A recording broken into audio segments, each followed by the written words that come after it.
Tornadoes and thunderstorms overnight from Missouri all the way over to New York, marking 12 straight days of destruction across our country. This mile-wide twister forming near Kansas City.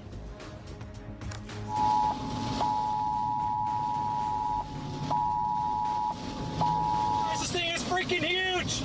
Huge tornado! Absolutely huge! Yeah, that thing is rotating like crazy.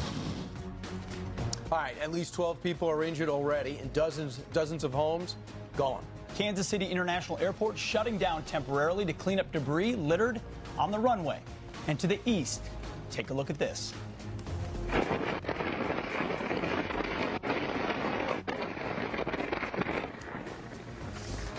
In Berks County, Pennsylvania, a tornado is so strong there, that shed you can see on the left-hand side of your screen blown right off the foundation.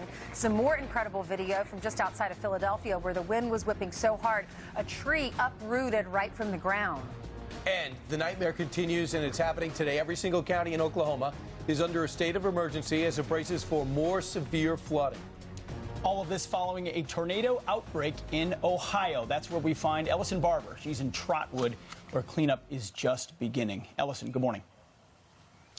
Good morning, you guys. So, yeah, you can imagine it's been a difficult couple of days here in Ohio. We're at an arena right now in Trotwood, Ohio, an area where a severe tornado touched down. I want you to imagine for a minute coming to an arena with your family, with your kids to go see a basketball game, a concert. That's what people did at this area where we are. I'm going to show you what it would be like now if you came. You'd come through this door, or people would have back when they could, and then you, I'd imagine, walk through this lobby here, go that way to have a good evening with your family, with your kids.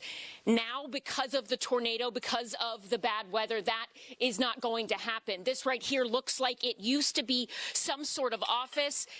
It's just open to the outside world, completely collapsed. So this arena has been around for over 50 years. They had a lot of events here. It started as a ballroom, but now the history of it, the fun of it, all of it is gone and reduced to what's left and what you see here. If we walk a little this way, you can see more of the damage and just how far it goes.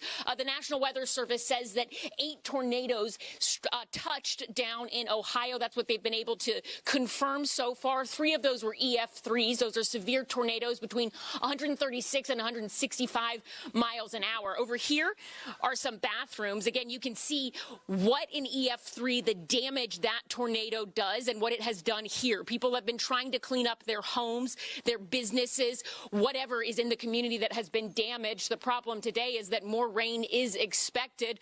Right now, a lot of people in this area are still without power, and officials are warning them that they need to boil their water before drinking it. A lot of difficult things ahead for the people in this area, and this rubble is one example of the mess that they are trying to clean up, the livelihood, the memories that they lost in an instant when all of those tornadoes broke out overnight on Monday. Back to y'all. Thank you very much, Ellison. Wow. Amazing, the size of the devastation, how long it's been going on. On the radio show we have Nebraska affiliates, they've been devastated. And then we had yesterday WHIO on Dayton was devastated. And then we have stations in Tulsa and Oklahoma City. It's every day some major city gets slammed. Yeah. Well, I just can't imagine going through that and then seeing your house just on the ground, collapsed. And then after that, have the flooding to deal with. Because Janice says that lasts for weeks. And how do you begin again? Where do you start? Well, actually, I know they don't have power, but the way you start is the first thing you do is you tape absolutely everything. All your belongings the best you can for insurance purposes. You pile it into corners, then you tape it again, and you try to measure the amount of damage that you have and the things that you had. And the stuff that you got to toss out, you toss out. But when they come to look at it, and you have to put things in the dumpster to get your life together. How long did it take for you to, after your flood? Months. And believe me, I had nothing. All I had was 3 feet of water. These people need brand new homes, but the one thing they do ask you, they ask you specifics. They ask you, okay, where was the couch? When did you get the couch? You know, where was the TV? Where was it located? When did you get the rug? So they ask you all these things, and very few people had answers. Why is that important? Why do they need to know? And it takes forever for them to show because they're so overwhelmed. So you can't wait your life. You can't sit in rubble while you wait for the intake people to show up, and they're working hard. So you got to tape and show where the water level is. This is where the home was. This is where the wall was blown off. What if you can't afford to go buy new furniture and you can't? You don't have time to wait on the check? Well, my assumption is you got to go somewhere else to live. But when you want to go back, You need the money.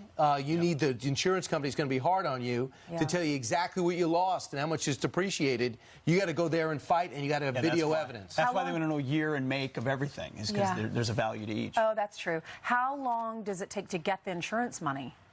Usually they act pretty swiftly. The bigger companies act pretty swiftly, and FEMA's there. I mean, these people work so hard. They go from one disaster to another. I have no complaints what I've witnessed personally. We will be tracking this all morning long and throughout the week. The storms have gone on too long. Hopefully they get some relief here soon. We're hearing that might happen. Well.